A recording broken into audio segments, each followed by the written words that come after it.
Yeah, I want so bad. Give it up. I'll turn it loose. Yeah. That's why I'ma always be cool with Eddie, cause he may be them Frank. What's all the motherfucking jokes? You don't like my tone? What's your motherfucking problem? You think you can handle Eddie Murphy's impressions? Spoiler, you can't. Because the second Eddie Murphy starts talking, it's already over, because nobody survives this without laughing. So let's start with the moment Eddie Murphy turned James Brown into a screaming, slippery hot tub maniac. Get in the hot tub. Get in the hot tub. I'm gonna make me wet now. Gonna get it wet now. Good God. Good job. Rub it down. Ain't a hot tub. Rub it down with me. Good job. He walks out in a robe like everything's chill. Then suddenly he's yelling, "Too hot in the hot tub," like he just touched lava. It's not just an impression. It's James Brown getting exercised on stage with perfect rhythm. And just when you thought it couldn't get slicker than James Brown in a hot tub, Eddie hits you with Stevie Wonder. Stevie Wonder's a musical genius. That's terrible. That's terrible, man. Your mother brought you up wrong, that's what it is. Your mother brought you up wrong, motherfucker. He starts by roasting a guy for doing the worst Stevie impression imaginable, then turns around and nails it so perfectly it's almost disrespectful. He didn't just mimic Stevie, he embodied him like it was a job interview. Now let's get into Elvis.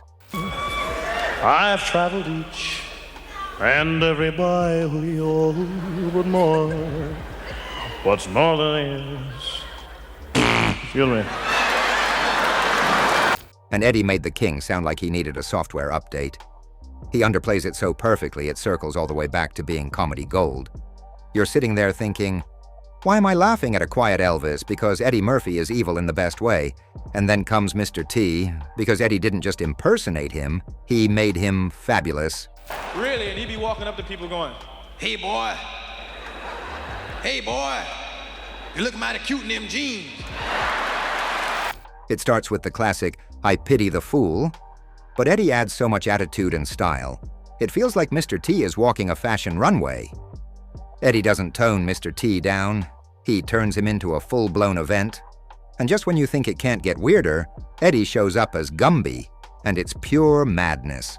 know who you were.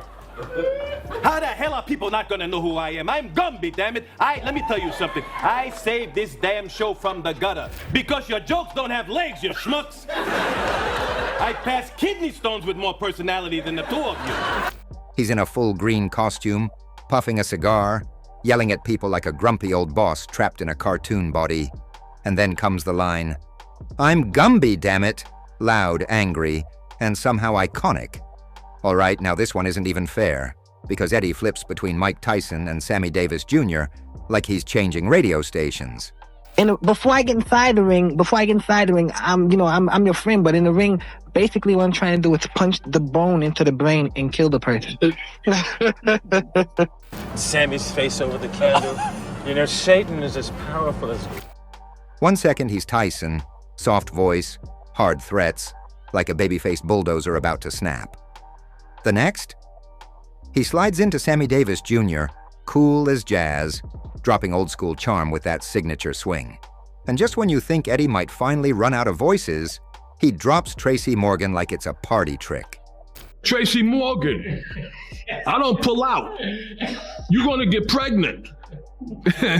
You're gonna get pregnant fucking with me. Tracy Morgan. Big dog gonna make some big money. But you gotta have a lot of money if you're gonna live like I live. I eat 4 cheese lasagna. If it only got 3 cheeses, I ain't eating it. Eddie instantly channels Tracy Morgan's wild energy, loud, unpredictable, and hilariously chaotic, like he's been living inside his head for years. Well, James L. Jones is my biological father. You know what? I think we might be related. I don't see it. And here's the twist. Tracy was right there watching it happen, and even he looked like he couldn't believe it. Now, if we're talking SNL, Eddie Murphy's impression broke the entire building. Police! Just a minute!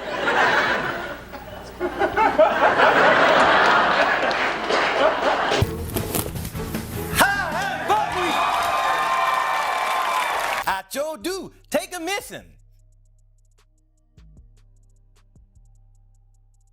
Now no poo, now minute day to know. Now I'm underneath my nubby draw. Ooh, maybe. Yeah. Una panuna panga. This one hit differently because when Eddie takes on Richard Pryor, it's not just jokes, it's legacy. I don't give a fuck. Whatever the fuck make the people laugh, say that shit. You ever like sometime, right, you get on that toilet and when you shit, that water splash up on your ass? He doesn't go wild with voices or faces here. Eddie's not clowning him, he's honoring him, while still making you laugh like you're in the front row at a Pryor show. And just when you thought he'd shown you everything, Eddie hits you with his version of Michael Jackson, and it is unhinged. Eddie starts singing, doing awkward spins, flapping his arms like his joints aren't working properly, and somehow it works, and it's absolutely hilarious. And then there's Velvet Jones, Eddie's genius creation and probably the worst career coach of all time. That's right.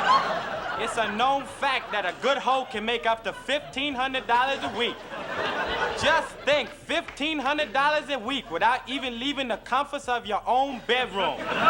That's right. I show ladies how to start their own business making up to $1,500 a week. With my #1 bestseller, I Wanna Be a Hoe. Okay. And Eddie didn't stop at celebrities. He even poked fun at Reverend. Jesse Jackson running for president. He could take the most serious voice in the room and turn it into something so dramatic. Now, if you've never met Aunt Bunny, let Eddie introduce you to the loudest woman to ever trip over air. It's not just physical comedy, it's a slow-motion family disaster, and Eddie sells every second of it. And finally, Eddie wraps it all up with a savage impression of Bill Cosby. That I should give back my trophies! He gets that slow, preachy Cosby voice down perfectly. You know, like he's about to lecture you about your pants or your dinner choices. But Eddie flips it, and it's absolutely hilarious. And just like that, Eddie Murphy proved he doesn't do impressions. He takes over identities and makes them hilarious. And if you actually made it through all that without laughing, you deserve a trophy. So if you laughed, even once, go ahead and hit that like button. Subscribe for more legendary moments, and don't forget to turn on the bell so you never miss the next comedy breakdown.